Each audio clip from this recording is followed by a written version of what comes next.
Estás escuchando El Quimérico Inquilino. Programa 186 del Quimérico Inquilino. Hola a las personas. Han pasado 41 años desde 1984 y es curioso porque se trata de una fecha en la que nos podemos ver reflejados de alguna manera. El año 1984 estuvo marcado por las tensiones de la Guerra Fría reflejada en acontecimientos como el boicot soviético a los Juegos Olímpicos de Los Ángeles, y justo hoy nos hemos enterado por una llamada entre Trump y Putin que van a organizar un partido de hockey de repente, pero también, ojo, ¡Ay, qué por la... maravilla! Sí, ha sido como, vale, ok. Pero también fue un año marcado por la reelección de Ronald Reagan en Estados Unidos, que reforzó también el conservadurismo y la política anticomunista. Fue también un año de, bueno, tragedias como el desastre industrial en Bhopal, en la India, que creo que murieron como 15.000 personas. En España, la reconversión industrial provocó importantes protestas sociales y, si no me equivoco, fue el primer año de un coche bomba de la ETA.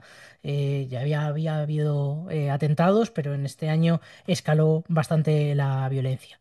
Y a nivel cultural, bueno, fue un año seguramente clave. Se renovó el interés en la novela distópica 1984 de Orwell. Luego hablaremos de películas que también se estrenaron este año, pero es que además se estrenó la película de la que vamos a hablar hoy. De ella se dijo que era, bueno, con una elegancia y una emotividad poco usuales en los ejercicios intelectuales del autor. Hablaban de que era veraz, profunda, brillante. Lo que realmente impresiona es la impresión del escritor y dramaturgo Sam Shepard. Es una película hermosa. Acabó ganando Cannes y se convirtió en una película de culto. Hoy hablamos de masticar hielo, de coches rojos, de carreteras, de la familia, del duelo, de las relaciones tóxicas, de la memoria, de los walkie-talkies y de París, Texas, dirigida por Wim Wenders y escrita por Sam Shepard. Hola Víctor, hola Mick. ¿Qué pasa? Buenas tardes. Buenas tardes. Sí. Una crítica retro. Nos vamos a 1980. Y Un pues retrospecter, ¿no? Una crítica, una retrocrítica, retro sí. quimérico. Retro review. A ver cómo funciona esto, ¿no? Que vamos a hacer hoy, bueno, pues película de culto donde las haya. Hay quien dice Pues que una de las mejores películas de la historia. va a funcionar como siempre. No tenemos ni idea. Pues si funcionará o no, si esto es. Bueno, al final era una película que queríamos hablar de ella, que nos pareció curiosa, ¿no? Por dedicarle un programa. Y luego sí que he visto que en realidad te pones a ver en YouTube y en Spotify podcast y tal, y de vez en cuando esta película sale. Cada 3 o 4 meses hay alguien que saca un vídeo, una review o tal. Al final, bueno, pues entiendo que habrá interés en Bueno, ella. y que la van a reestrenar ahora en Además, salas y por eso además. también lo vimos el otro día y dijimos, oye, igual podría ser una buena oportunidad para hablar de París, Texas y para hablar de Wim Wenders, Y ¿no? Un sobre todo poquito. porque es la forma que tenemos de hablar de la película antes de su estreno, cuando son películas que se reestrenan, porque normalmente siempre vamos con una semana de retrasillo. Bueno, nos podéis escuchar los lunes a las 10 en Rec Radio y estamos en YouTube y Spotify como podcast también los lunes a partir de, bueno, las 4 o 4:30, por ahí. Por la tarde estamos ya por ahí Depende dándole del día. caña. Claro, depende, Según nos dé. según Si, nos dé. si llueve, si no llueve. Bueno, pues como decía Mick, podemos hablar un poco de Wim Wenders, que es el director de esta obra. Un tipo con un cine muy peculiar y que París, Texas, pues seguramente sea su obra culmen, ¿no?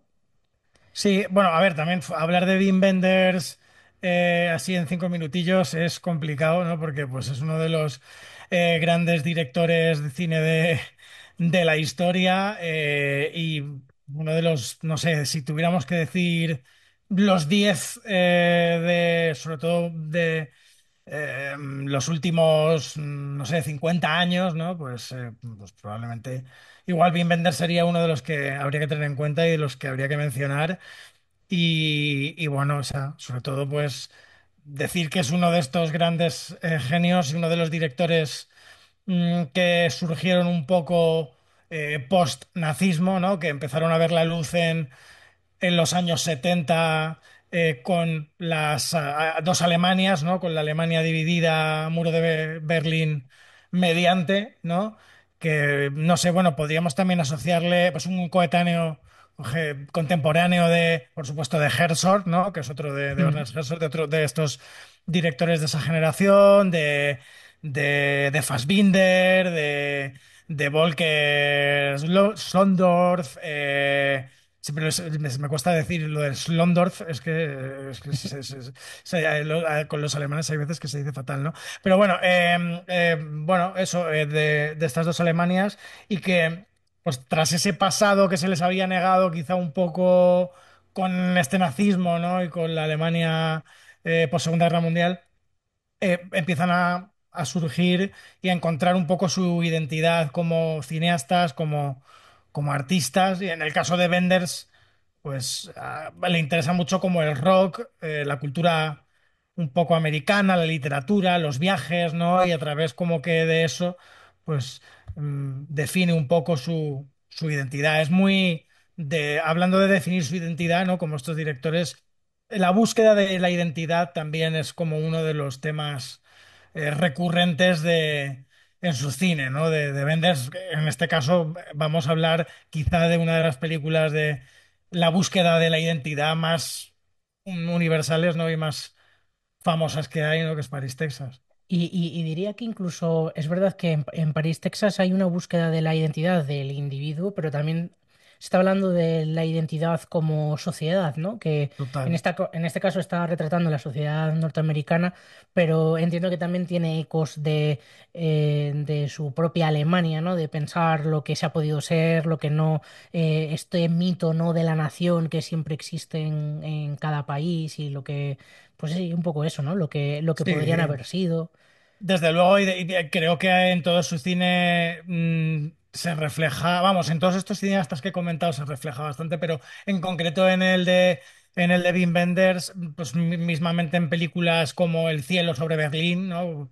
Peliculón donde los haya, vemos incluso bueno, un rodaje de una película de nazis, ¿no? Tenemos ahí a Peter Falk, por ejemplo, Peter Falk, que era este detective Colombo tan famoso, este actor, que de hecho tanto en El cielo sobre Berlín como luego en su segunda parte, que bueno, en España se llamó, si no recuerdo mal, a ver, tan lejos, tan cerca, o tan cerca, tan lejos, no, tan lejos, tan cerca. Tan lejos, Sí, que otra maravilla, que bueno, son estas dos películas que son dos ángeles que divagan, ¿no?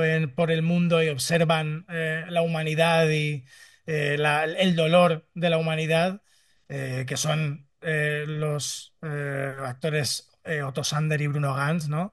También está Natasha Kinski en la segunda, por cierto, en Tan lejos, tan cerca. Y bueno, pues tenemos una serie de figuras desde en la primera, desde Nick Cave, ¿no? Vemos un concierto de Nick Cave, o en la segunda de Lou Reed, ¿no? Entonces es como, bueno, hay como, son dos piezas posmodernas, que un reflejo de la posmodernidad y de eh, una grandeza increíble y de un o sea, de una sensibilidad y muy sesudas, ¿no? También, porque o sea, son sí. películas con unos diálogos lapidarios y que, bueno, que mezclan también. Son películas como muy concretas y muy peculiares porque también tienen un ritmo lento y tal. Y mezclan como muchas cosas, ¿no? Tienen como un estilo muy personal. Pero bueno, o sea, si hablamos de Wenders, como que me ha adelantado un montón. Habría que hablar de si hacemos un como imprescindibles de vendors, no sé, yo quizá diría que con la primera que habría que mencionar, o sea, tiene cosas antes, ¿no? Pero quizás su primer gran obra maestra sería Alicia en las ciudades. Alicia en las ciudades del Este drama, 74. eso es, este drama road movie, ¿no? De este hombre al que una mujer le encarga que lleve a su hija de 9 años a Ámsterdam, ¿no? Este es un periodista y tal. Que bueno, mira, ahí ya podemos ver un poco lo que luego serían a lo mejor los ecos de Intereses, este ¿no? Paris, Texas también, ¿no? De un hombre con una niña, en este caso, ¿no? Un niño con una road movie, ¿no? Y vemos un poco, sí, sus inquietudes y los temas que le interesan, ¿no? Y de los que quiere hablar. Eso es curioso porque hasta llegar a París, Texas, escuchaba por ahí que Wim Wenders en algún momento dijo que él con París, Texas, de repente cambia su forma de hacer cine, porque hasta entonces sus películas eran como muy anecdóticas casi, ¿no? De que no era una historia tan con una línea narrativa tan clara, ¿no? Como en París, Texas. Total, total. Y yo de las siguientes, si hacemos imprescindibles de Wenders, yo mencionaría sin duda El amigo americano, que a mí es una película que me gusta mucho porque es un thriller, un neo-noir que como que también película de culto dentro de lo que son los neo-noirs y el thriller europeo, un poco de ya de los 70 en adelante, que tenemos también a este Bruno Ganz como protagonista y compartiendo protagonismo con Dennis Hopper, ¿no? Que para mí esta película tiene también tintes casi de Taxi Driver, pero si no So- so- recuerdo mal era París. Me parece que al final había una parte de la película, la segunda parte que era en París, si no recuerdo, pero hace mucho que la y vi. dices que tiene algo de Taxi Driver y simplemente el cartel. Es que los Bueno, sí. colores tiene ahí algo.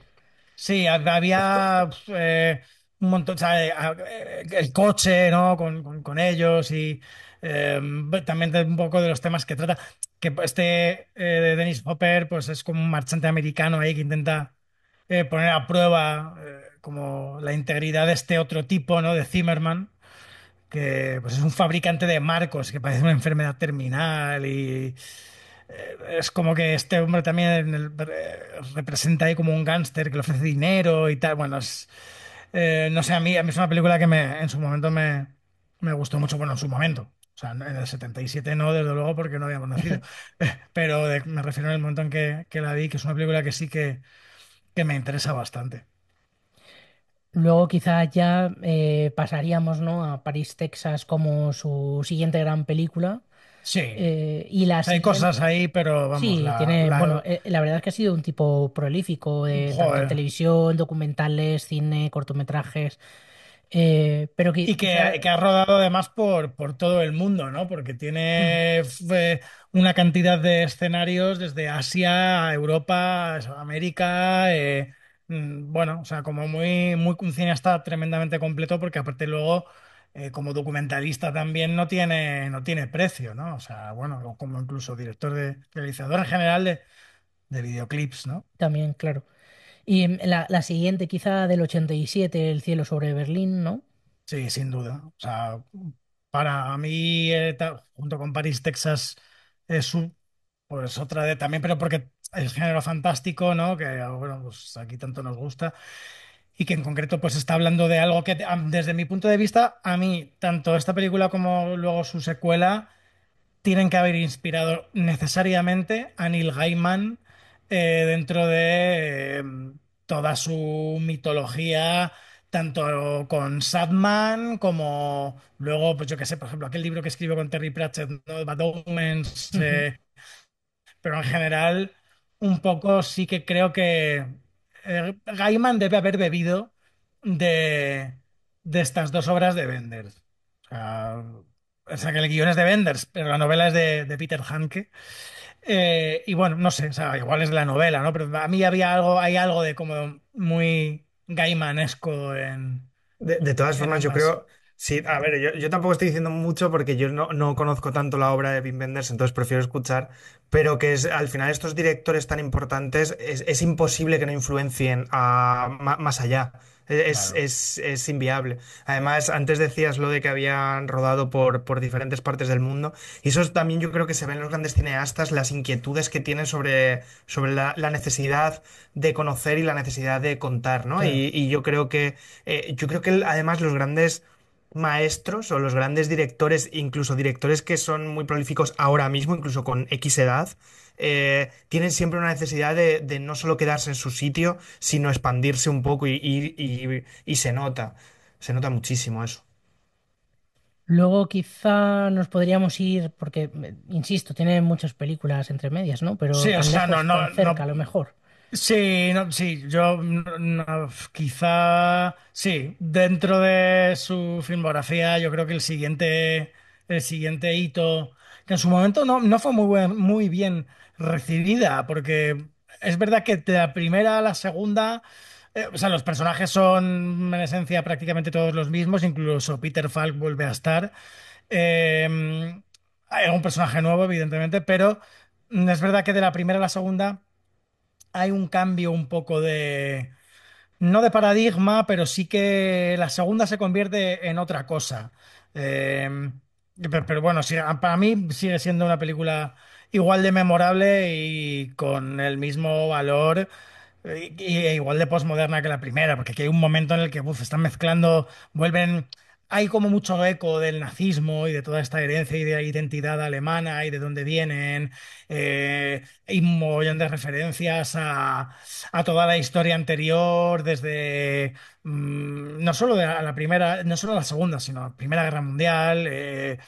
Hay un momento en que aparece que hay una pistola en esta segunda, una que es una Luger del ejército nazi.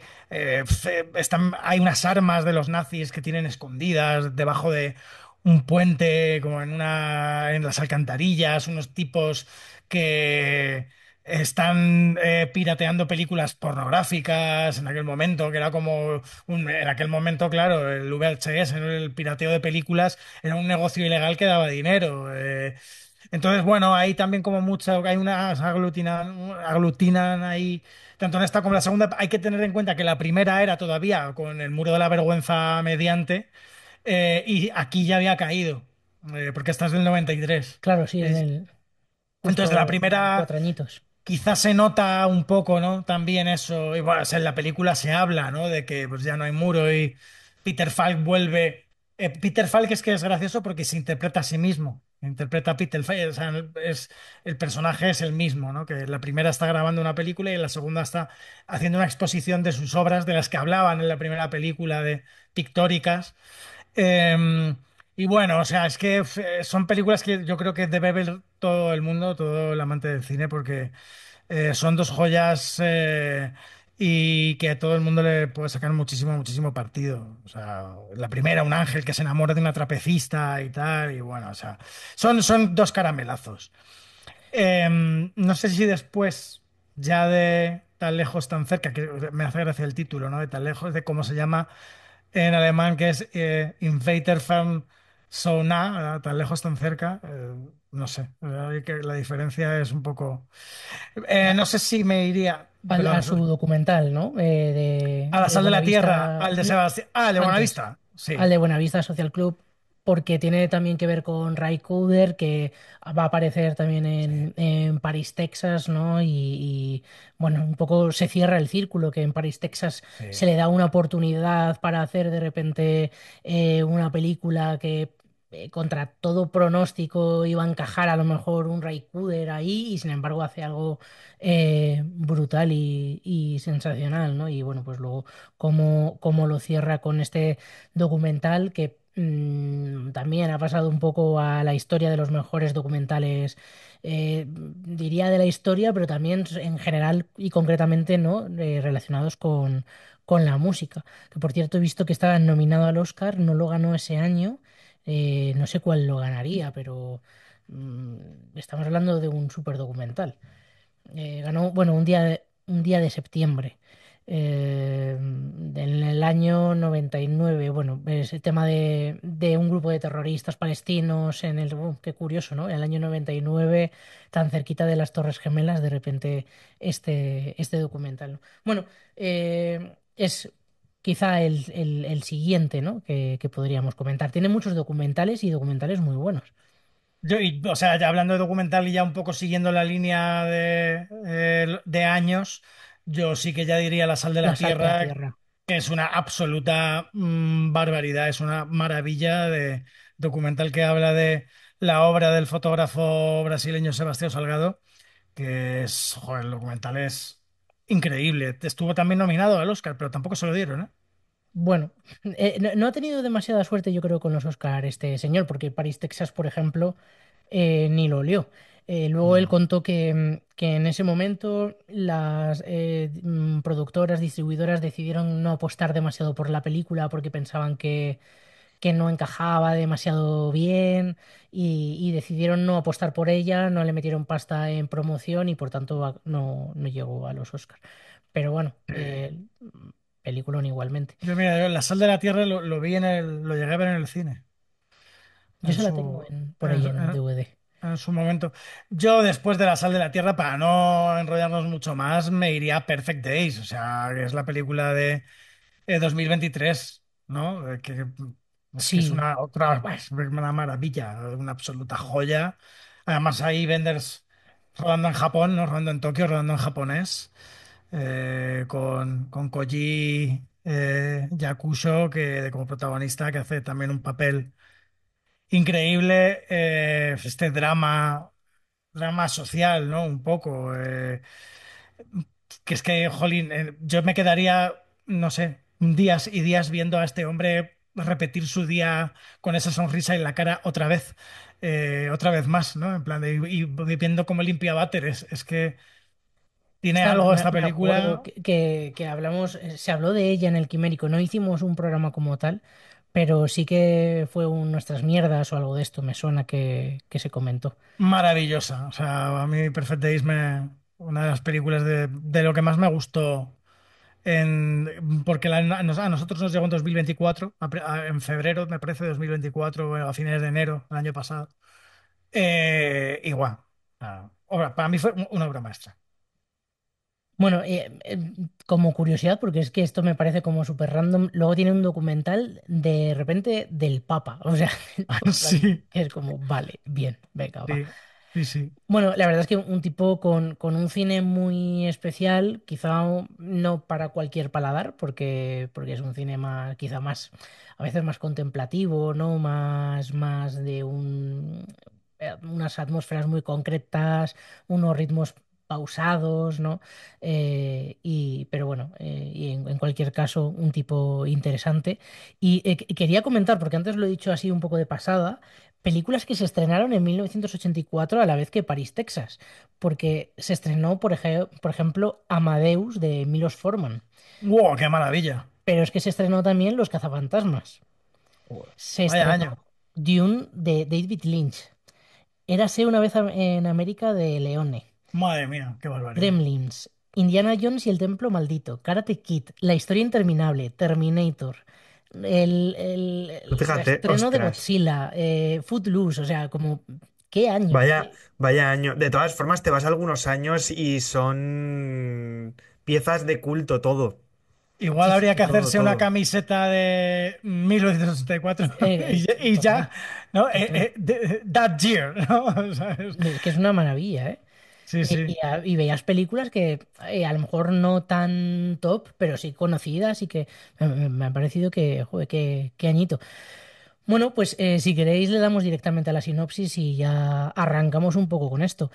La historia en realidad es bastante sencilla porque empieza con un hombre que camina por el desierto de Texas sin recordar quién es.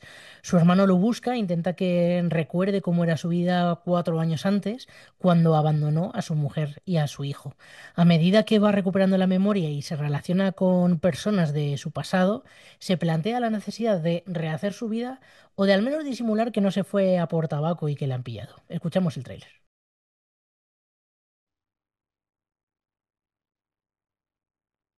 When I first saw you this time at Waltz, I was hoping to show you that I was your father. You showed me I was.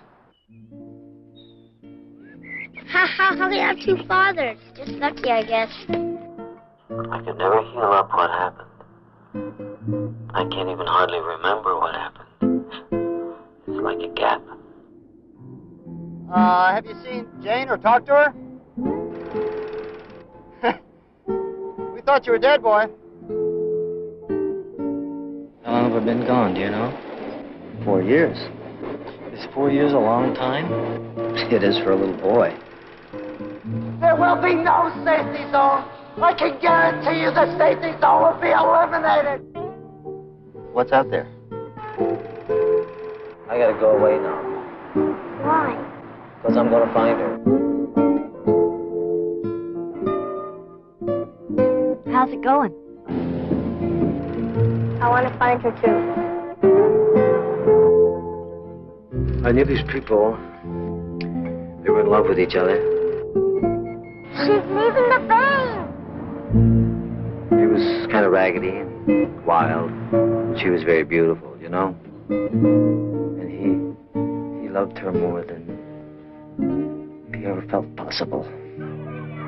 The winner of the Golden Palm at the Cannes Film Festival and one of the most acclaimed films of the decade. Harry Dean Stanton, Nastasia Kinski, Dean Stockwell, Aurore Clement, and introducing Hunter Carson. Paris, Texas.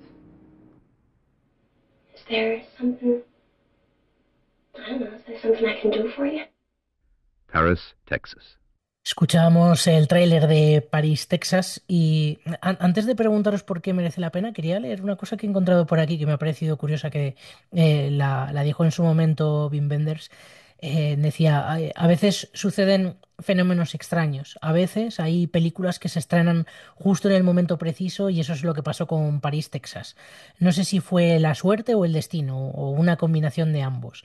En mi caso, Harry Dean Stanton estaba en su momento perfecto, Natasha Kinski en la cima de su carrera, era el primer guión de Sam Shepard, que luego fue, bueno, que había sido Pulitzer en el 79, y Ray Cooder quiso probarse a sí mismo. Yo lo único que tenía que hacer era no cagarla. Me ha parecido como una buena forma de definir, ¿no? Cómo Es fue bonito la eso, película. ¿eh? Sí, sí. Es bonito. Y bueno, también creo que hay una parte de verdad. Yo creo que no solamente no la cagó, sino que además hizo un trabajo bastante espectacular, ¿no? Un Pero, película, madre mía. pero es verdad que es una película que está hecha, o sea, que funciona de milagro, porque tiene como muchas cosas que seguramente lo presentas a una productora y te dicen no. Eh, Lo presentas hoy día Sí, vamos, no, seguro que hoy en no. día sales con una escopeta, o sea, te Bueno, sacan pero por es una que escopeta. hoy en día presentas cualquier cosa y te dicen que no, sea lo que sea. Entonces, y luego también, ¿no? Las personas que aparecen, Ray Cooder, joder, que es que Ray Cooder, o Sam Shepard, que en teatro era un tipo, luego en cine es verdad que tampoco hizo gran cosa como guionista, ¿no? París, Texas y poco más, pero en teatro era un tipo muy reconocido y de repente, bueno, pues como se juntan ahí tres, cuatro elementos y pum, se convirtió en Chocapic. Bueno, ¿por qué merece la pena ver París, Texas, por ejemplo, Víctor? Pues a ver, yo que no he sido, de hecho es un director al que descubrir, para mí me refiero. Es una peli que habla mucho de lo que habéis dicho antes, ¿no? Sobre todo, una vez empiezas a entender cómo funciona el mundo, qué ha pasado en el mundo, es una peli que te dice muchas cosas o que se puede analizar desde muchos puntos de vista sociales, ¿no? Por decirlo de alguna forma.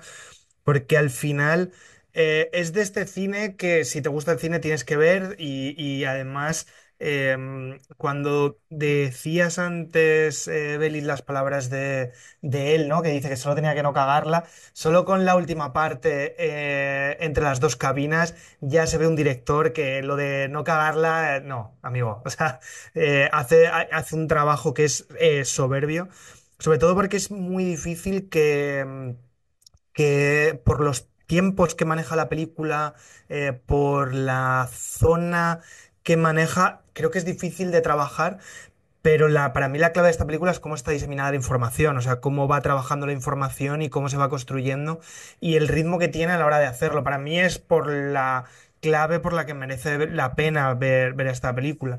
Luego, lógicamente todo lo que hay alrededor en cuanto a pensamiento, ¿no? Que puedes desarrollar o de lo que habla o de lo que puedes interpretar que habla, esa sensación, ¿no? Esa autocorrección con su hijo, ¿no? Esa decisión que toma de yo no puedo cuidarle, tengo que, digamos, cederlo, ¿no? O sea, no puedo olvidar mi pasado, entonces no puedo interceder en el futuro, ¿no? De alguien joven.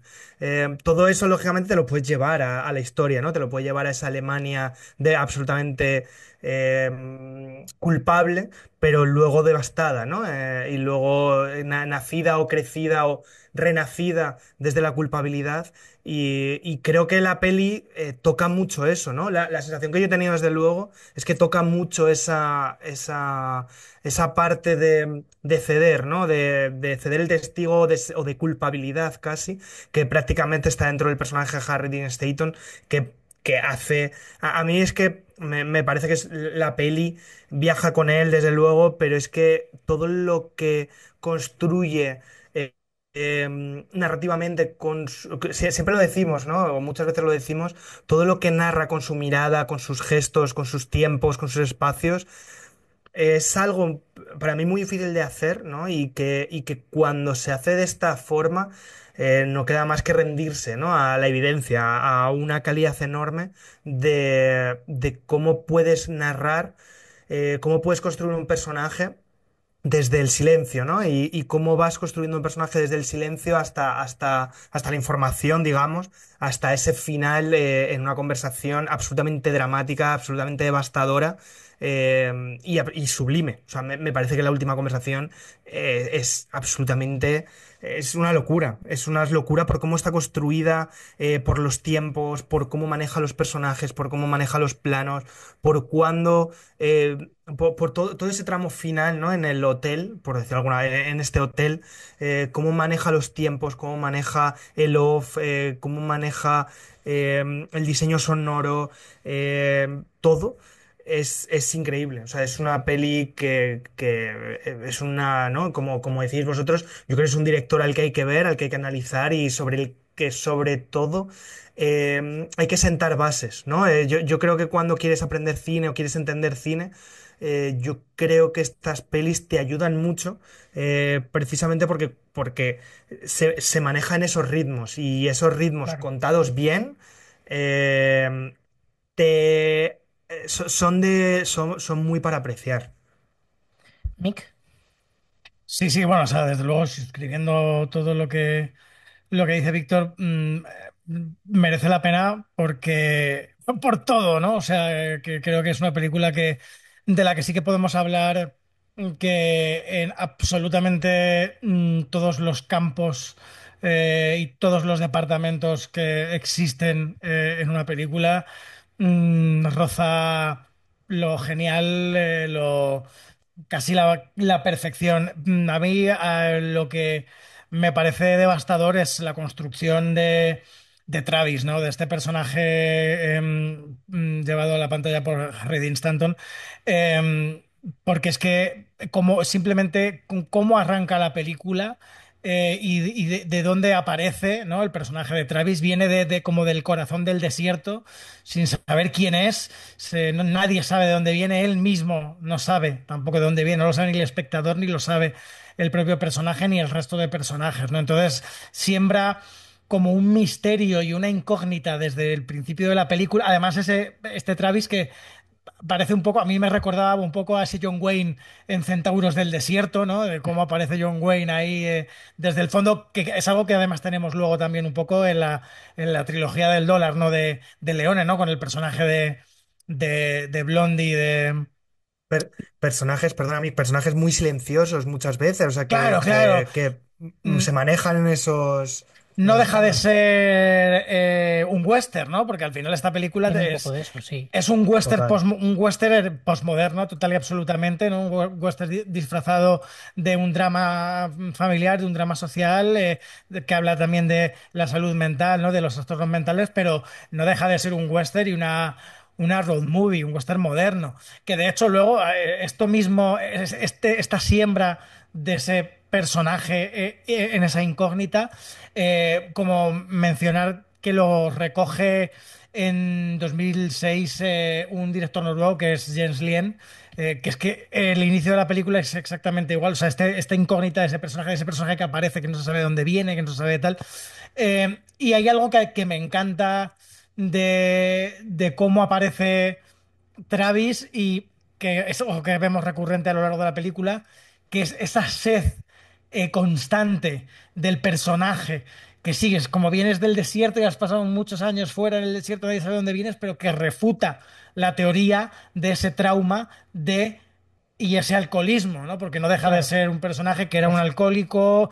Eh, Aparte, es yo creo de las primeras veces que en el cine se retrata también esto que se llama fuga disociativa, ¿no? Porque es como es un diagnóstico psiquiátrico, que es lo que le pasa a este personaje, ¿no? Que puede tener incluso luego, o sea, gente que viene con una amnesia por un trauma muy gordo, ¿no? Y desaparece y aparece al cabo de los años sin saber dónde ha estado, amnésico perdido y con ataques de ansiedad y que se van como recuperando poco a poco, ¿no?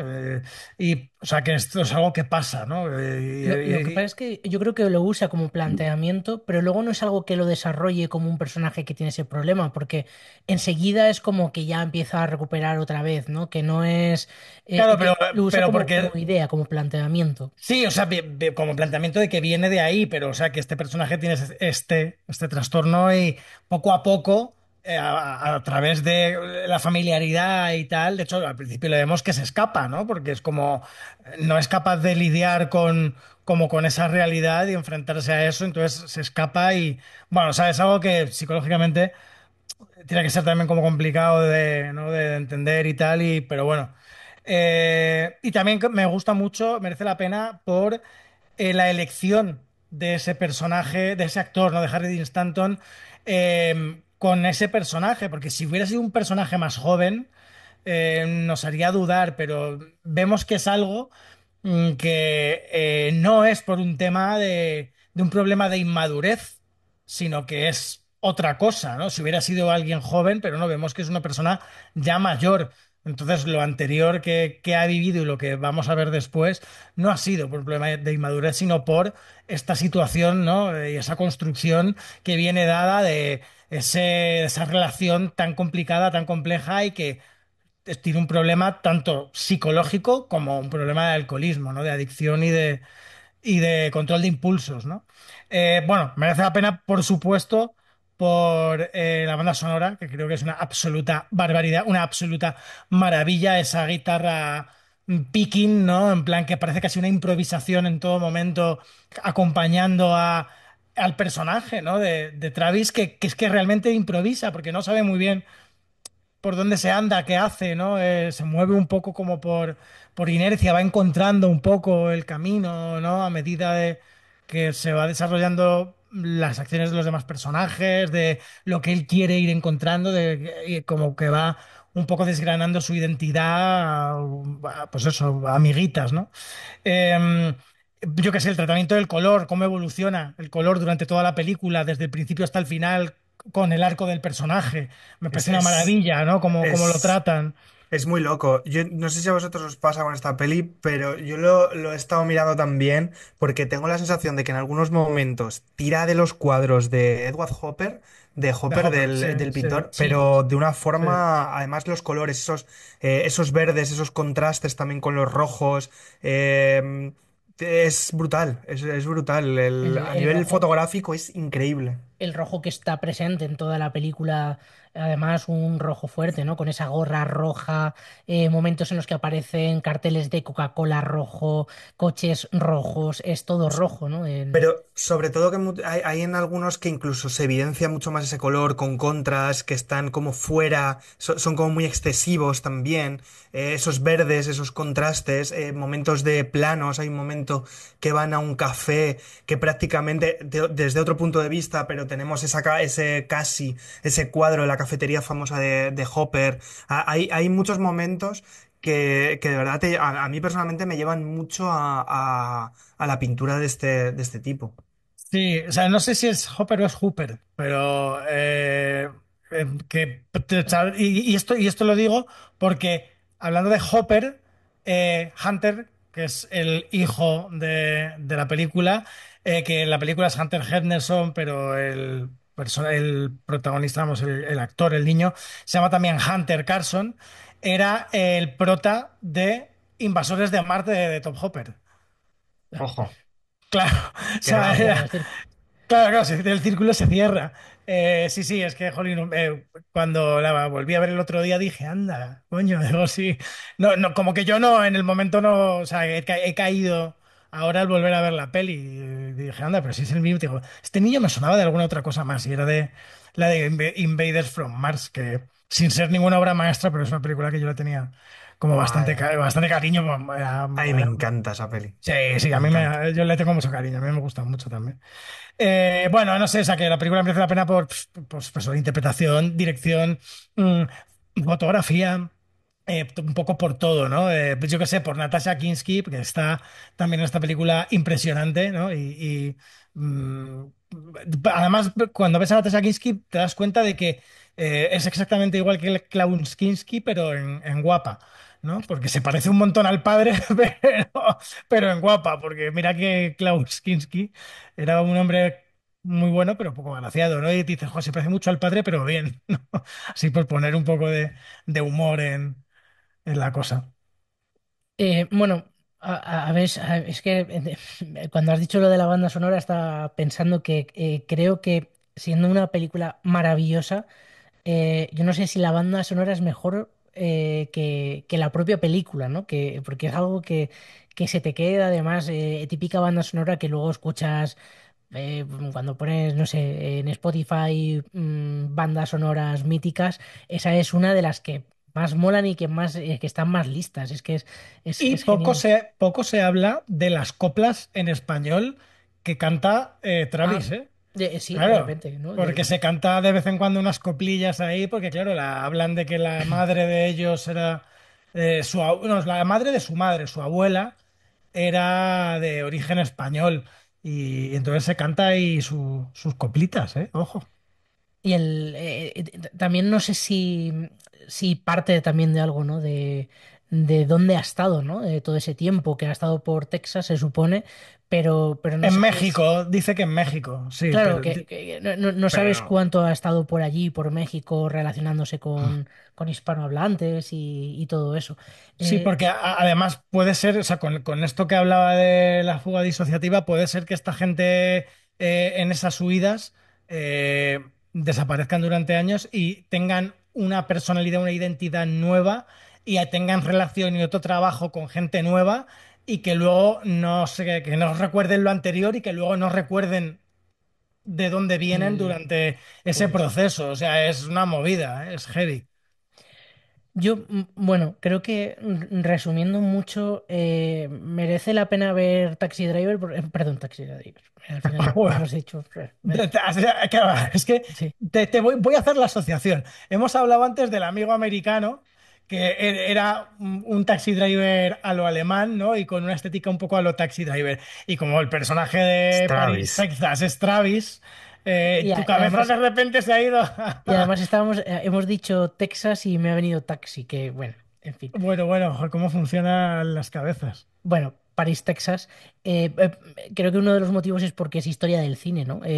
Se ha convertido en una película de culto em, muy especial porque no creo que a todo el mundo le guste esta película. Es una película lenta, es una película muy introspectiva, muy de paladear y de reflexionar un poco sobre lo que ocurre en pantalla. De hecho, cuando termina hay un momento en el que no sabes muy bien si la película ha envejecido mal desde el punto de vista del relato, ¿no? De el personaje este que aparece, que no sabes si es un tipo súper tóxico en realidad, o en realidad es bonito lo que ha hecho, o está bien, o está mal. Es una cosa como muy loca, pero que a la vez creo que acaba siendo como muy actual, ¿no? Que no es es como que podría verse esta película dentro de 200 años y se entendería también perfectamente este conflicto, ¿no? Me parece que ahí hay una cosa como muy Yo, especial. yo creo que es o sea, que la relación de los dos es una relación tóxica en general. No creo que el personaje de él, porque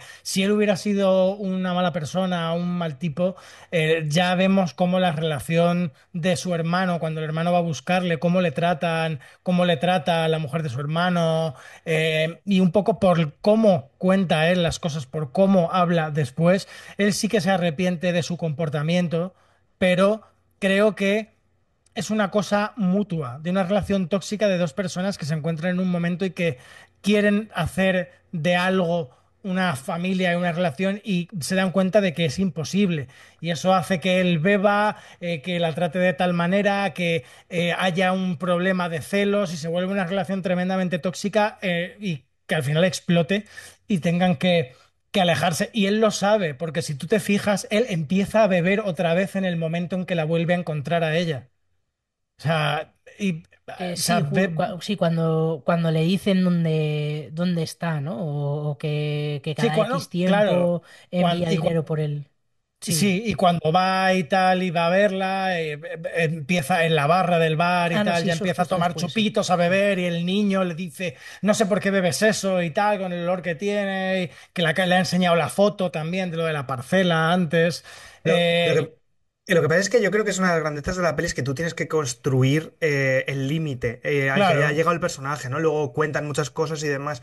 Yo no sé, Sergio, si a ti con lo que estabas diciendo, a raíz de eso, yo creo que la peli es actual y va a ser actual, entre comillas, en ese sentido, porque hace ese acto de pensamiento y de redención. O sea, no es, yo creo, de esas pelis en las que la toxicidad también es cinematográfica, por decirlo de alguna forma, en la que el personaje Claro. de él es ese macho, ¿no? Ese llamado, ¿no? El hombre tóxico, ¿no? Por decirlo de alguna forma, en la que se queda y se virtúa, digamos, en su comportamiento como hombre, por decirlo de alguna forma, sino que hace todo ese, se lanza ese vacío, ese precipicio de pensamiento, ¿no?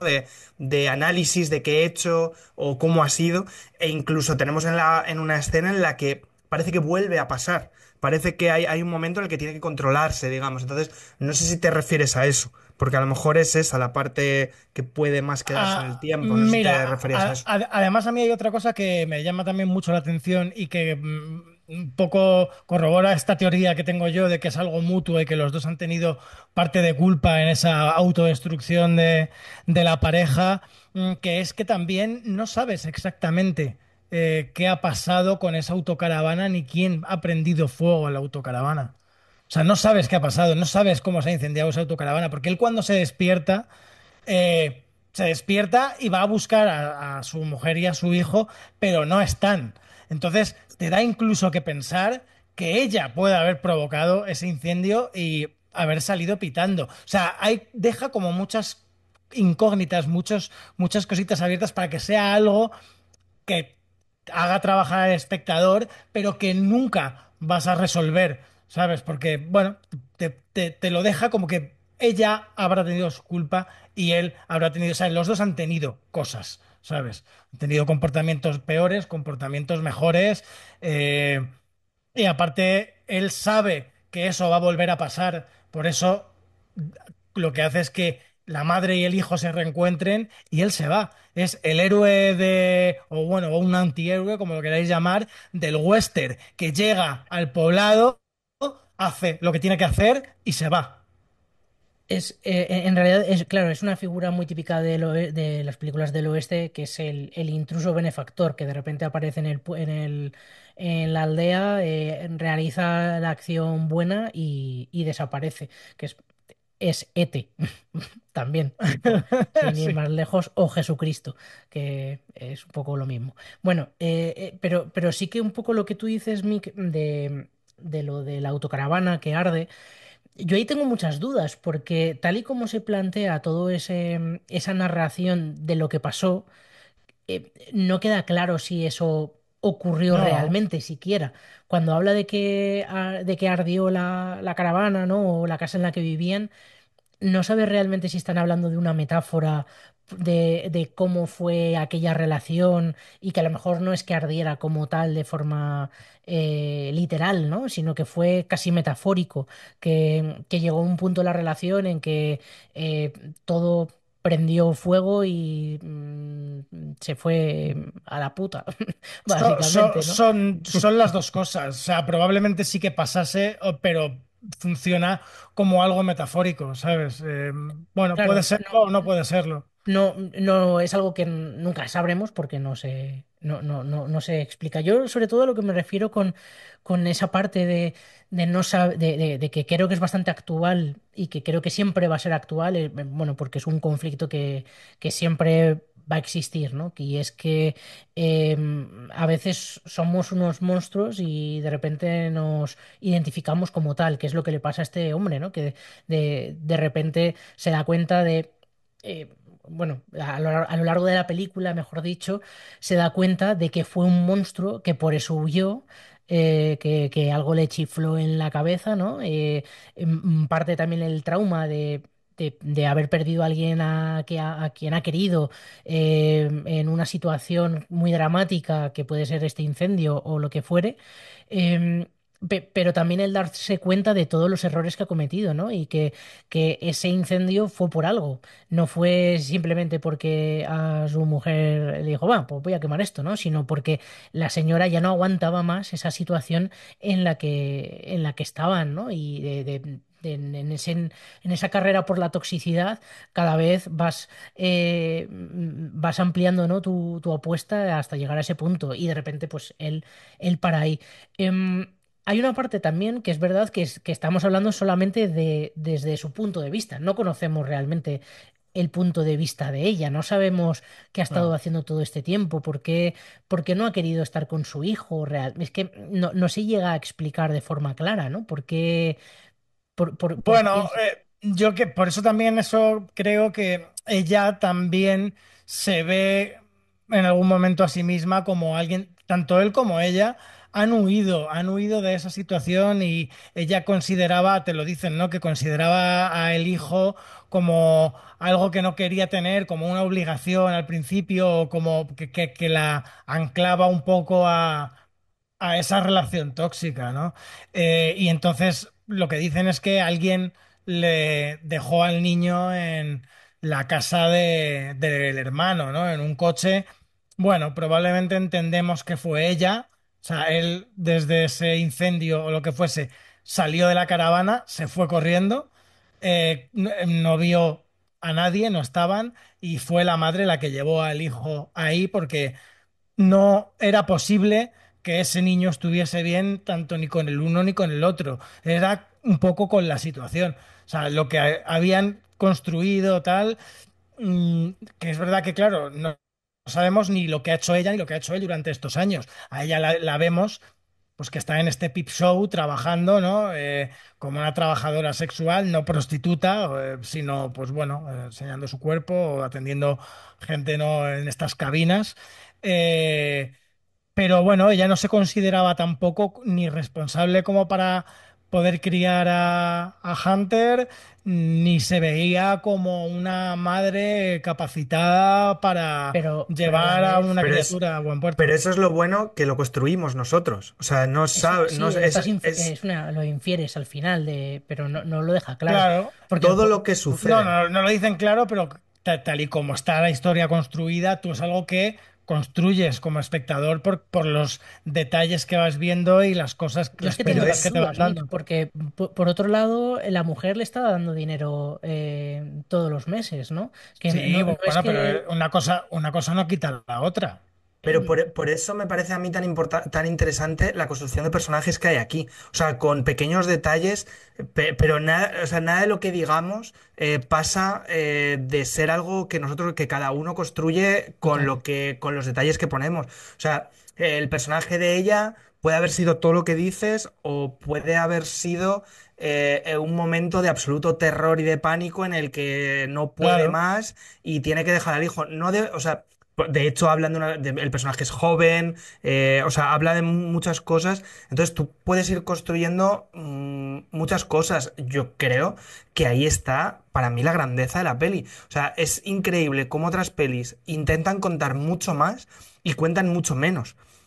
desde O luego. sea, la peli construye un relato a través del sacrificio, a través de la responsabilidad, pero dando matices y además que tú lo interpretes. Tú puedes pensar la responsabilidad de ella desde que le ha abandonado, desde que lo ha tenido incluso, desde que lo ha abandonado, desde lo de que le deja dinero, desde ese abrazo final que le da. Tú puedes interpretar muchísimas cosas a lo largo de la peli, que lo dibuja tan bien, con pequeños puntos, pequeños esquemas en los que tú construyes, que es envidiable. O sea, es envidiable como...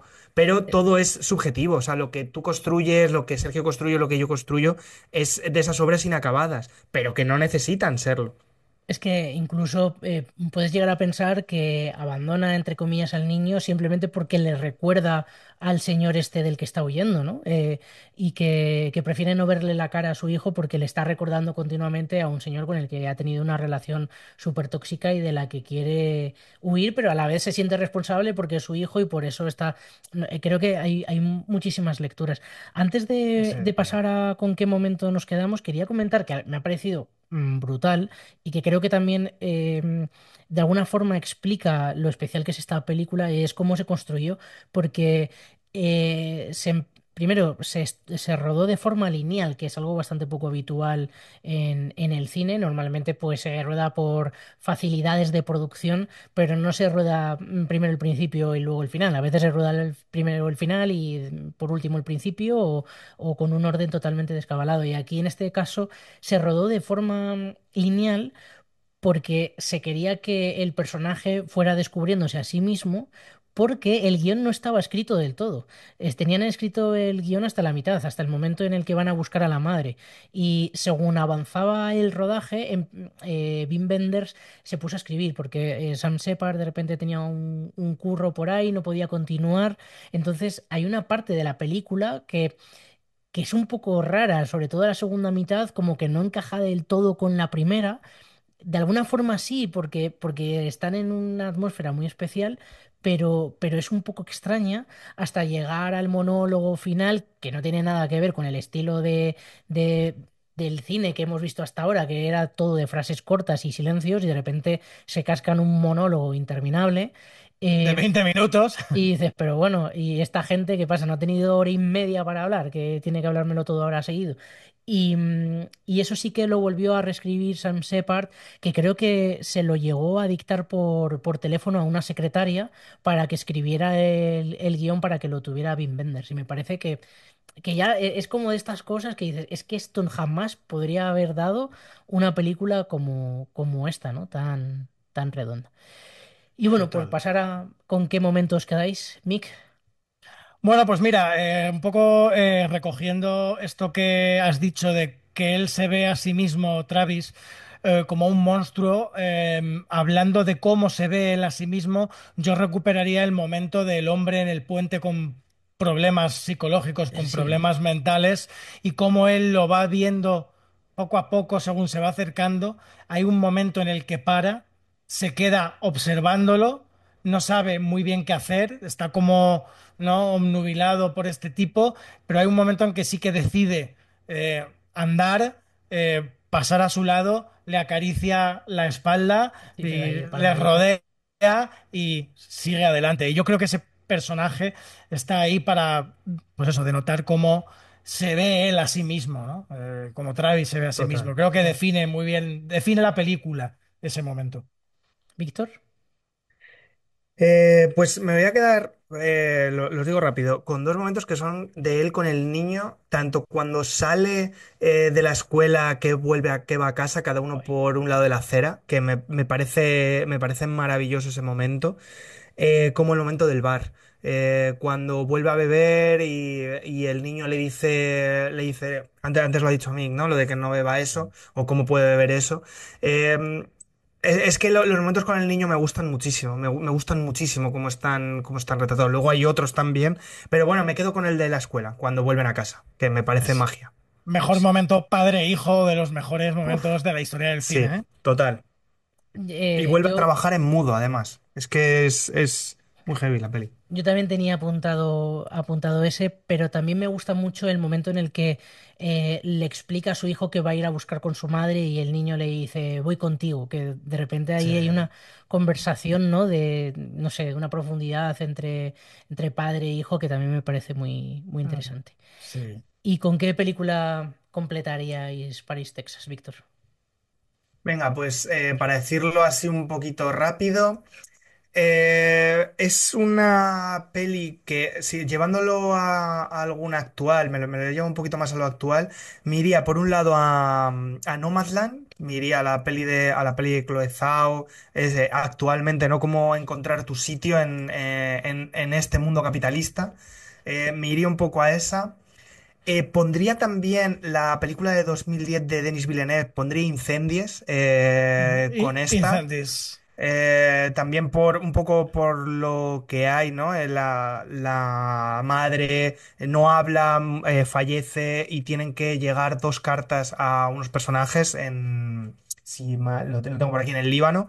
Creo que es una peli además maravillosa, de un director absolutamente maravilloso. Y por lo que sea, por el personaje, no sé por qué, pero me ha venido a la cabeza Dallas Buyer Club.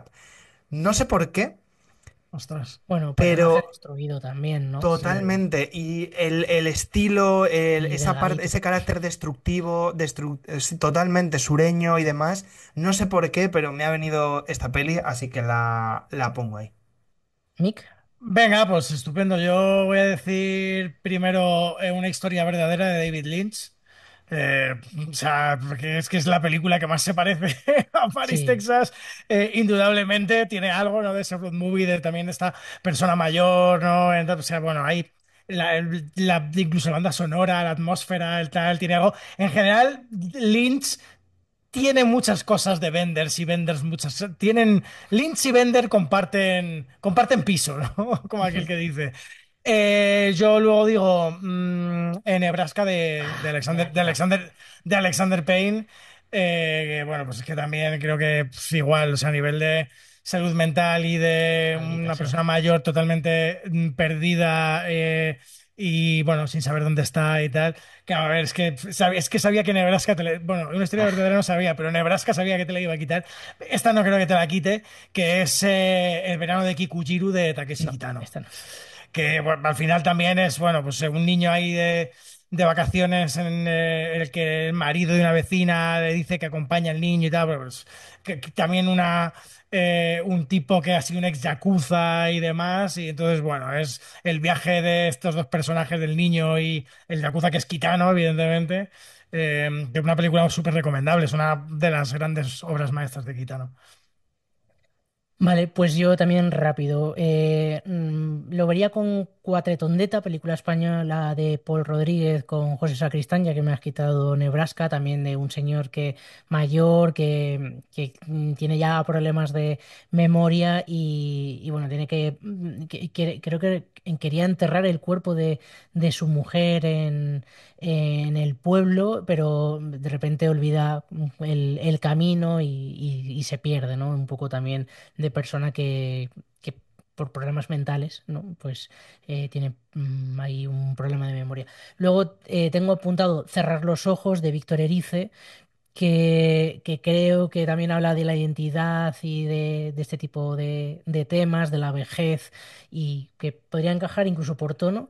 Y por último, Los Vencejos, un libro de Fernando Aramburu que acabo de leer, que también habla un poco de la identidad. En este caso se va más hacia la depresión, pero podría hablar también de enfermedades mentales y que bueno, es una maravilla de libro. Y yo creo que con esto, perfecto. Cerramos in extremis y ¡Guau! nos podemos despedir hasta la semana que viene. Pues Pues sí, pues adiós a hasta la semana todos, que ¿no? viene. Ya no decimos ni la peli que va a ser ni nada. Nada, No, incógnita, como el ya lo personaje de veremos. Travis. Chao. Adiós a Chao. todos.